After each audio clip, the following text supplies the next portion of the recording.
سلام البنات، اليوم مع فيديو جديد وغسيل جديدة. غنحضروا ملفاي طريقة منزلية سهلة وناجحة في 100%. كيتجينا الورق الباطفيتي مرقة على هذا الشكل.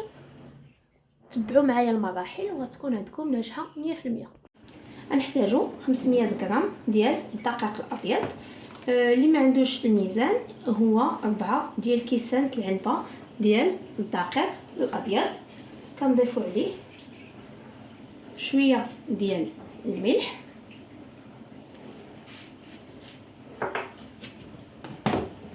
كنضيفوا ليه معلقه صغيره ديال السكر ساده، قليل من الخل، كنضيفوا نصف كأس من الزيت،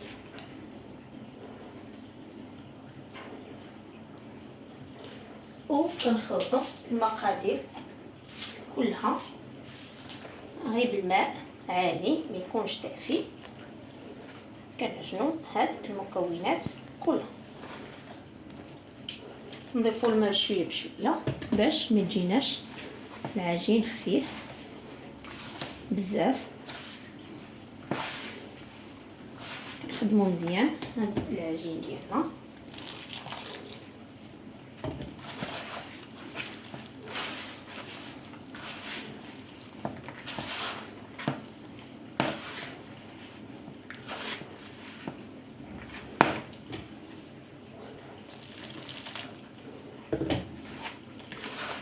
نجمع لينا العجين،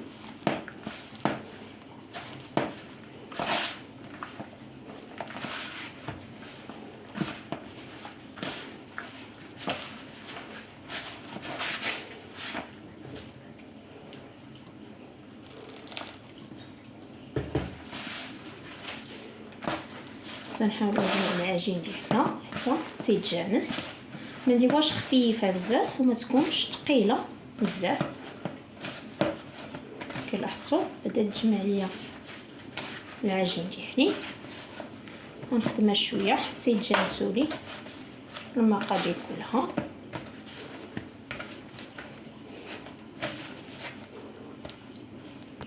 من بعد ما جمعنا العجين ديالنا كيجي على هذا الشكل، ماشي خفيف بزاف وماشي ثقيل بزاف حتى تيتجانس. غنجمعو بحال هكا وغنديروه في بلاستيك غذائي وغنديروه في الثلاجه لمده نصف ساعه. عاد نخدمو لاباط ديالنا.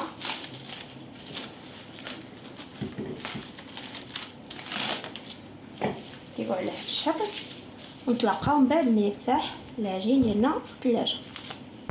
من بعد ما خلينا العجين ديالنا يرتاح لمده نصف ساعه في الثلاجه، كنجبدوه كنديروا سطح العمل دقيق الابيض، كنحطوه على هذا الشكل. هنا كي كتلاحظوا الزبده سريعه، الزبده ديال المارغرين اللي غنخدموا بها الملفاي ديالنا. كنديروها شويه تسخن، ماشي ترجع كاع دايبه حتى تولي لنا عجين بحال هكا بوماط.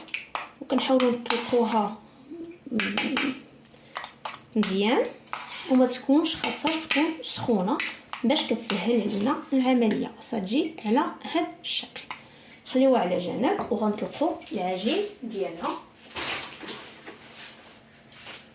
نديروا الدقيق الابيض مزيان باش ما تلصقش لينا. ملي كترتاح كتولي سهله حتى في الدلك ديالها. كنطلقوها مزيان كي كتلاحظوا بكل سهوله كتسدلك لينا العجين ديالنا، كتكونش كاع قاصحه. كنحاولوا نلقوها مزيان يكون سطح العمل فيه الدقيق الابيض مزيان باش ما تلصقناش العجين ديالنا. كنستعمل بنفس الطريقه حتى تنطلقوا العجين كله. حنا كنطلقوا كنشوفوا واش العجين ما لاصقش في سطح العمل. كنديروا الدقيق الابيض بهذا الشكل غنحكو نخليوش بلاصه طالعه وبلاصه هابطه.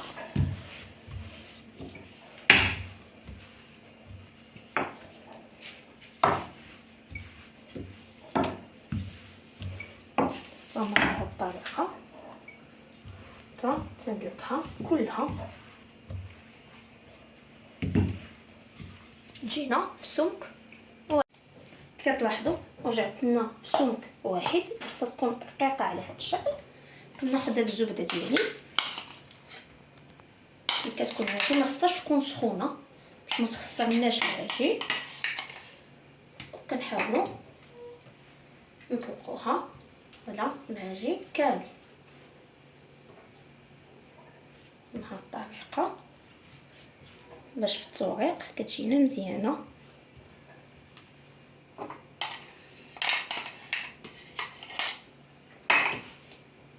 الطريقه كتجي سهله. لا ما بغيتيوش ديروا هاد الطريقه كتقدروا تحكوا الزبده وصافي، كتخليوها تجمد مزيان وتحكوها. كنحاول نفرق الزبده على العجين كامل ديالي.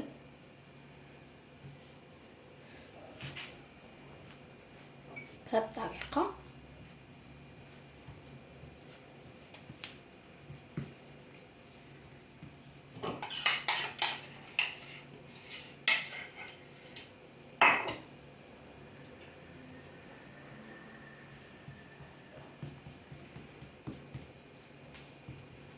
ملي كنكملوها كامله عاد كنبداو في الطي ديال العجين ديالنا.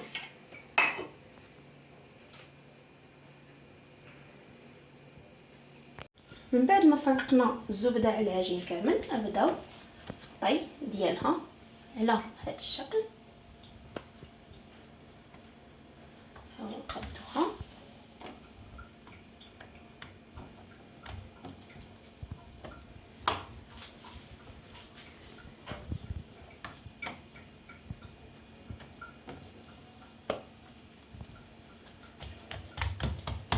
على هذا الشكل. من بعد ما طوينا على هذا الشكل كنبداو نطلقوا عاود العجين ديالنا باش نورقوها على الطول وعلى العرض. ديما كنشوف واش العجين عندي دقيق كافي باش ما يلصقليش في سطح العامل.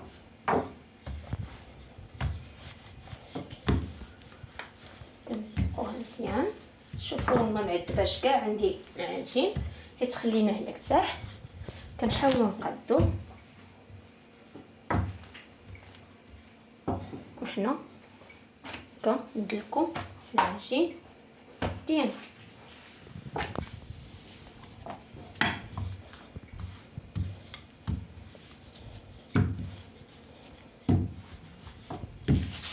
خصنا نرقوها مزيان عاد نعاودو نورقوها. كنستمر بهذه الطريقه 2 ديال المرات كافيه باش العجين ديالي يكون واجد.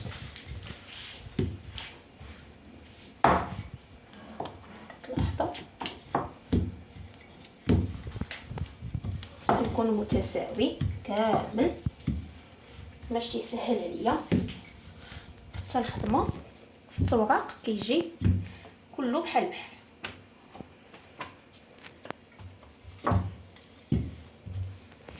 الان غنرجعو نديهم نفس الطيه على هذا الشكل.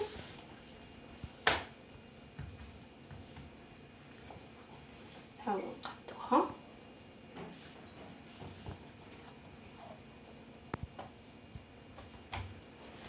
هادو نجيبو هادي على هذا الشكل. كنحاولوا نجرو هاد الشيحه ونعاودو التلكه الثانيه والاخيره. كنعاودو نزيدو الدقيق ابيض باش ما تلصقش لينا لاباط ديالنا كتلاحظوا قابله توجد.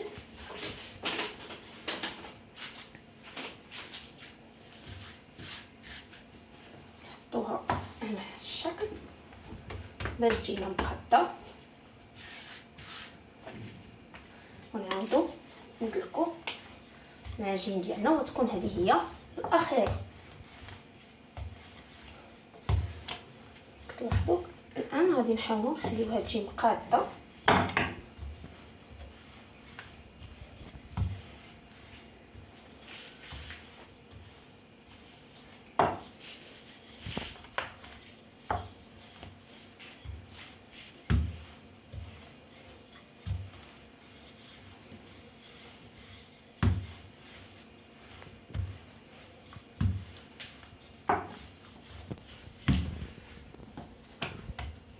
نعاود نخليها 3 دقائق عاد كنطويوها باش حتى ملي كطيب كتجينا مذاق واحد، شي بلاصه غليظه بلاصه رقيقه.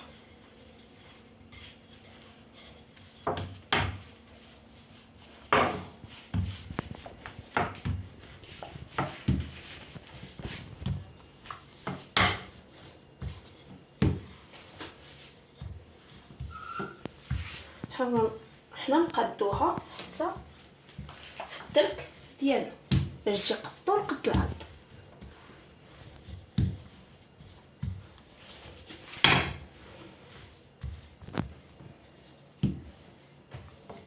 من بعد ما سالينا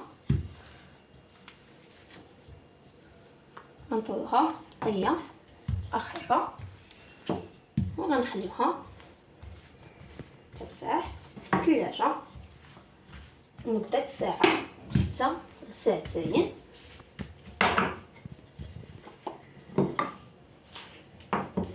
الان نبداو نطويو بنفس الطريقه، نحاولوا نقادوها في الطي.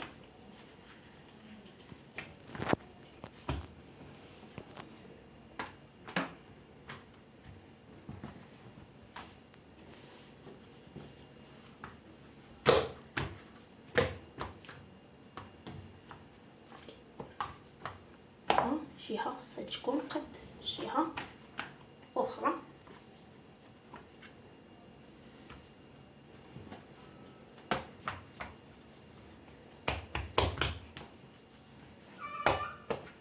الان سالينا نقادوها على هذا الشكل. كتكون عندي واجده العجين ديالي، كناخدو ورق الطبخ نلويو عليها وندخلوها الثلاجه لمده ساعه حتى لساعتين.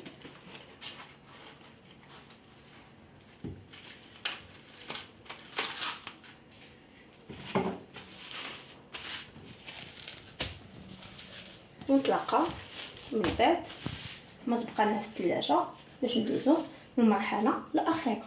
من بعد ما خليناها ارتاحت في الثلاجه من ساعه حتى ساعتين ندلكوها باش نديروها في الفرن. كنديرو الدقيق بسطح العمل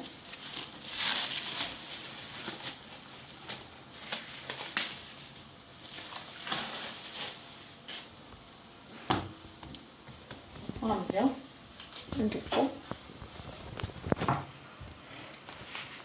لاباط ديالنا.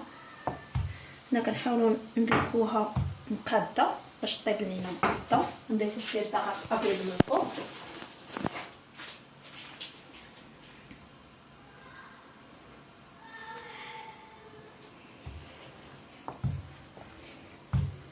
على هذا الشكل ما كتكونش قاصحه، ساهله في التليك.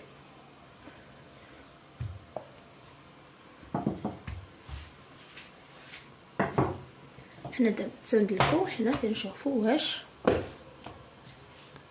ملصقاتش لينا.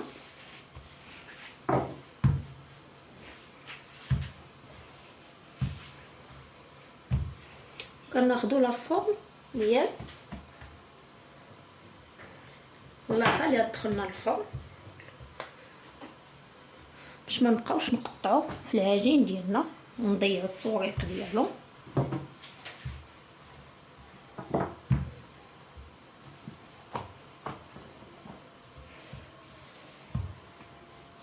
كنستمر بهاد الطريقه حتى تنرقق العجين كله.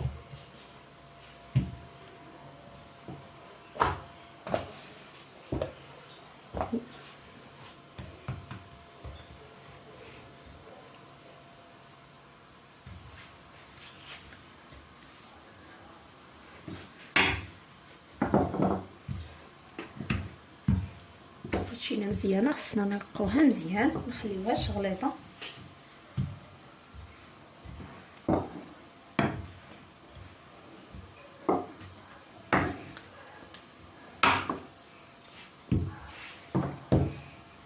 كتلاحظوا دابا قدينا العجين ديالنا كله.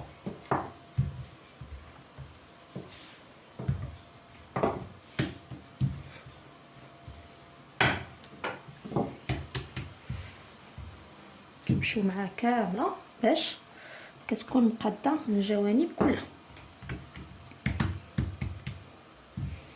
الا لاحظنا شي بلاصه مازال عريضه كنطلقوها.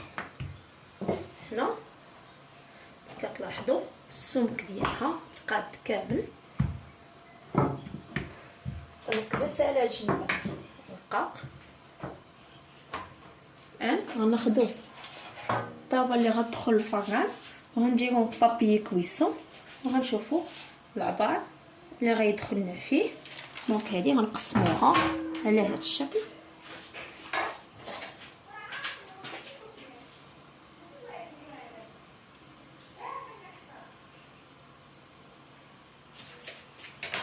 واش كنديرو الطرف اللي غيتسي علينا هنا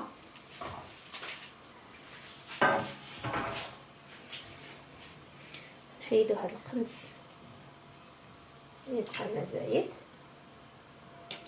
وغنهزو المدلك.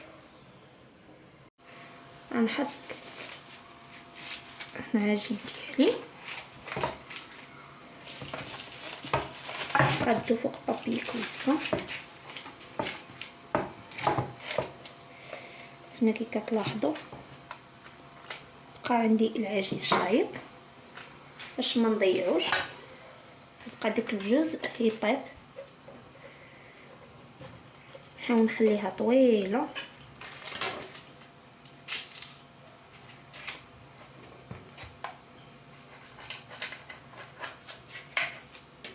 على هذا الشكل.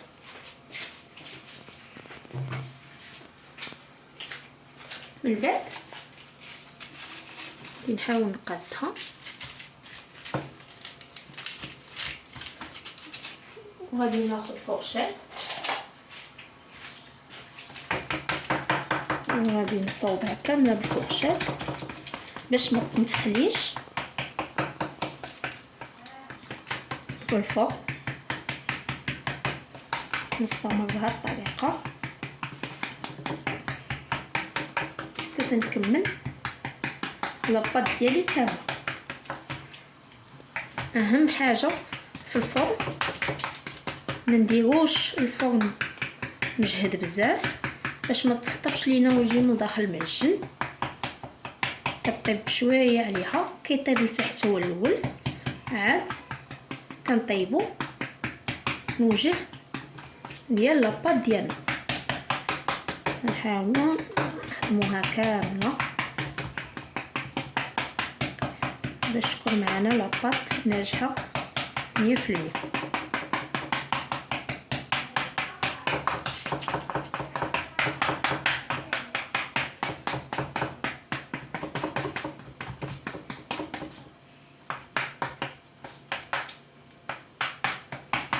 من بعد ما سالينا كناخذ بابي كويسون طرف واحد اخر وكنديرو فوق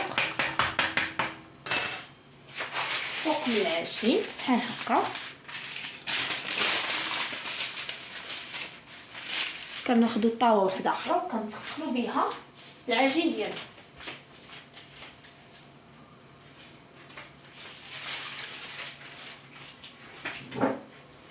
على هذا الشكل، وكندخلوه الفرن يطيب التحتاني ديالو. ملي كيطيب عاد كنحيدوا الطاوه، كنحيدوا بابي كويسون باش يتحمر له حتى الوجه.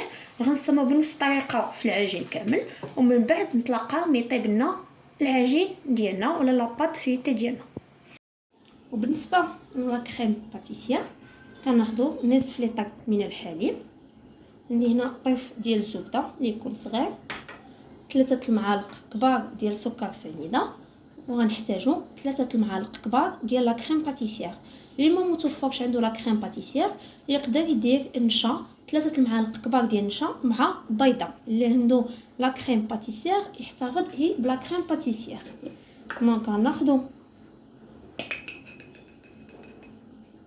الحليب ديالنا نضيفو فيه 3 المعالق ديال لا كريم باتيسير اللي يكونوا كبار على هذا الشكل،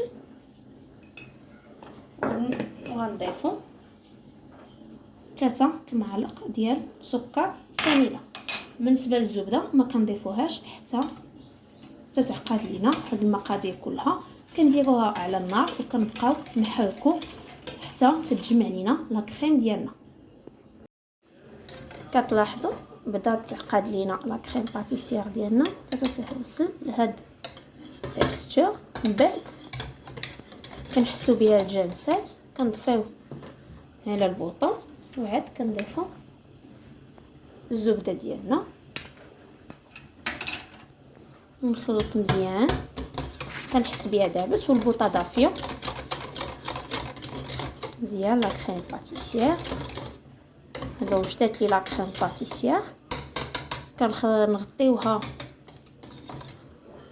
باش نخليوها تتبرد مزيان. ما خصناش نخدموها وهي سخونه باش ما تخسرش لينا لاباط ديالنا. هنا عندي لا كريم واجده. من بعد ما كيطيب لنا لاباط فيتي كتجي على هذا الشكل مورقه. خليتها حتى بردات وقطعتها على هذا الشكل اللي غنقدر ندير وحده فوق وحده. وهنا هادوك درتهم على شكل طبقه واحده. هنا ناخذوا لا كريم باتيسير ديالنا اللي ديجا درنا لها الورق من الفيلم اليمونتير باش ما كديرناش شقوق وكتبقى لا كريم زوينه. خاصها تكون ضروري بارده باش ما كتخسرناش لاباط ديالنا. والان غنبداو بالمونطاج ديال الملفاي ديالنا. كنحطوا لا كريم باتيسير ديالنا على هذا الشكل، نحاولوا نكبوها مزيان.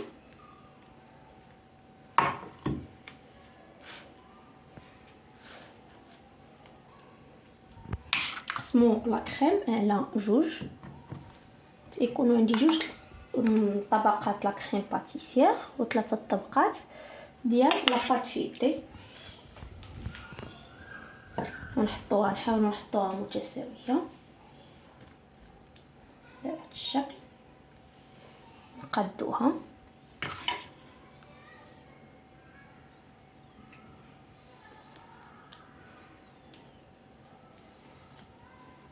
كي كتلاحظوا. هنا غنسبق طبقه ديجا انا قطعتها على هذا الشكل، خديت لها العبار ديالها باش تجينا متساويه مع اللي تحت منها.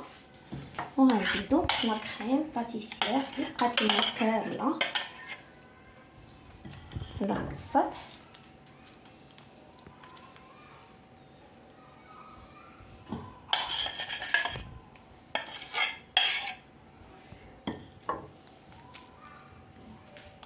حاولوا نتعاملوا مع لاباط فيتي غير بشويه حيت كتكون هشيشه بزاف باش ما تهرش لينا في المونطاج.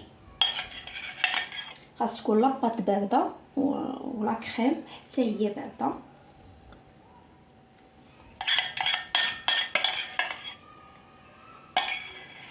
كنقاد مزيان لاكريم ديالي.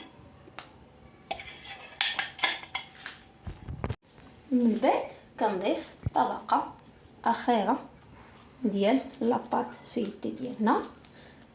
هنا كنتقلوها. من بعد ما درنا لاباط حتى كناخذ بابي كويسون، كناخذ طبسيل باش نتقل لاباط ديالنا، وندير شي حاجه ثقيله فوق منه باش نخليها تقال.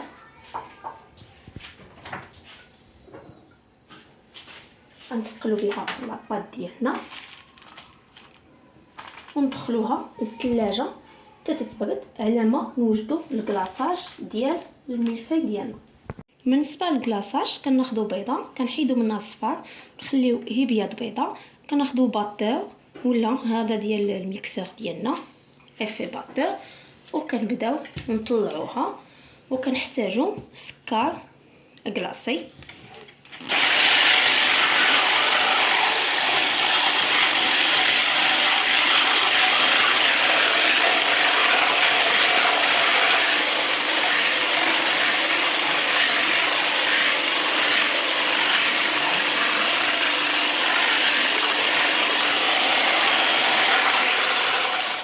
حنا كنطلعوا هاد بيض بيضه، حنا كنضيفوا سكر كلاصي حتى تعقد لينا هاد الكلاصاج ديالنا.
من بعد ما طلعنا الكلاصاج ديالنا تيجي على هذا الشكل، على هذا لا تيكستور. كنبقاو نزيدو السكر كلاصي، حنا كنطلعو بالباطيغ حتى توجد لينا بحال هكا لا كريم. الكلاصاج كيجمد، يعني خاصنا دابا سور بلاص نقادو به الملفاي ديالنا. كنجبدو الملفاي ديالنا من الثلاجه وكنديرو عليها الكلاصاج.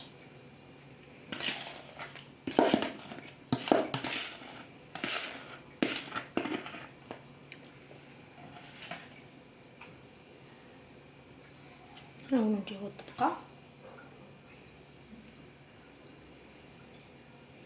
على الملفاي، ما تكونش غليظه بزاف.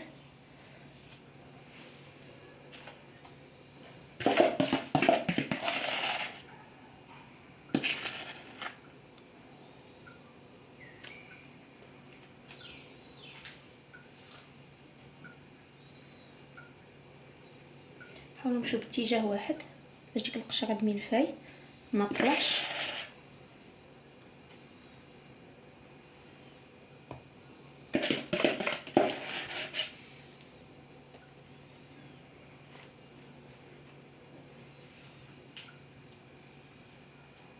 غنغطيو الملفاي كامله على هذا الشكل.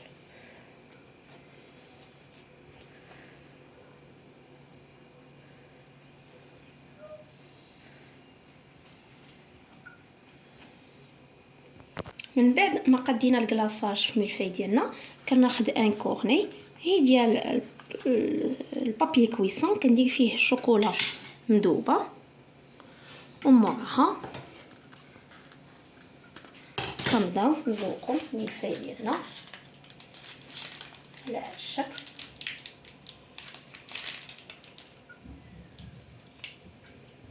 كنديرو خطوطه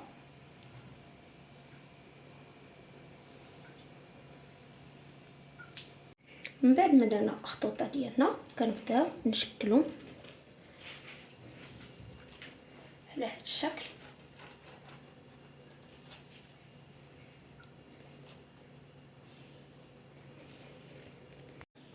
من بعد ما سالينا لا ديكوراسيون بنفس الطريقه كنخليوها تبرد شويه وعاد كنقطعوا ملفاي ديالنا. ومن بعد ما قطعنا الملفاي ديالنا كنديروه في الثلاجه يبرد وكنقدموه. وبالصحه والراحه. نتلاقاو فيديو جديد وغوسيت جديده.